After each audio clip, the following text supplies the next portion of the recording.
Bir жыл бұрын елбасы Қазақстан халқына жолдауында қылмыстық кодекстің 3 буынды моделін ендіруді тапсырған.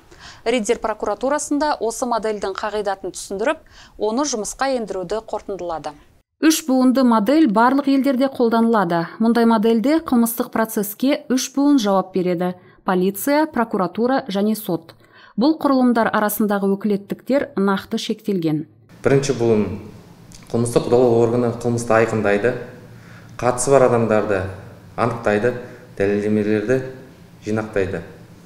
Екінші буын прокурор өзінің өкілеттігінің аясында дәлелдемелерді бағалайды, азаматтардың құқықтарын бұзудың жолын кеседі. Сотта айыптауды қолдайды. Үшінші буын сот тергеу органдарының әрекеттеріне шағымдарды қарайды. Тергеу сатысынан бастап адам құқықтарын сақталуын бақылайды. Ал қылмыстық істі қарау нәтижесі бойынша барлық дәлелдемелерге баға бере отырып, қылмыстық іс бойынша түпкілікті шешім қабылдайды. Азаматтардың құқықтарының қылмыстық процеске қорғау үшін заңнамаға өзгертулер енгізілген. Биылғы жылдан бастап тергеудің барлық органдары қылмыстық іс бойынша негізгі шешімдерді прокуратурамен электронды түрде келісуге көшірілді. Енді күдікті деп тану туралы, күдіктінің іс-әрекетін саралау, қылмыстық істі саралау, сотқа дейінгі тергеудің мерзімін үзу, тоқтату туралы шешімдер прокурормен келіспеген жағдайда заңсыз болып саналады. Бұл өзгерістер азаматтардың, жәбірленушілердің және күдіктілердің конституциялық құқықтарын қорғауға, азаматтардың құқықтық процестік шеңберінде негізсіз тарту фактілерін болдырмауға мүмкіндік береді.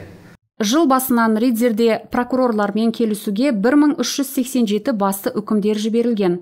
Олардың 22-сі заңсыз деп танылған. Осылайша, адамдарды қылмыстық процеске негізсіз тартудың фактілерінің жолдары кесілді. Қылмыстық процестің 3 буынды моделі өзін ақтайды деп санайды Риддер прокуратурасында. Ал адвокаттар басты процессуалдық үкімдердің электронды келістірілулерінің ерекшеліктерін бағалау қиын дейді. Поскольку кез келген тергеу ісі электронды болғандықтан, тергеуші оны прокурормен келіседі. Ал қорғаушылар қылмыстық істің алғашқы кезеңінен бастап тергеу ісінің кез келген хаттамасымен таныса аламыз. Өйткені іс прокуратурамен келістіріледі. Біз үшін бұл ноу-хау. Қуаныштымыз. Істі басынан бастап біліп отырамыз. Бүкіл процесті бақылай аламыз. Болашақта тергеу барысында басты процессуалдық үкімдер тергеу органдарымен емес, прокуратурамен қабылданатын болады. Қылмыстық іс бойынша жиналған дәлелдерді бағалай отыра, прокурор тұлғаның күдікті деп танылуы туралы шешімін қабылдайтын болады. Ал тергеу аяқталғанда айыптау актісін шығарып, мемлекеттік айыптауды қолдайды.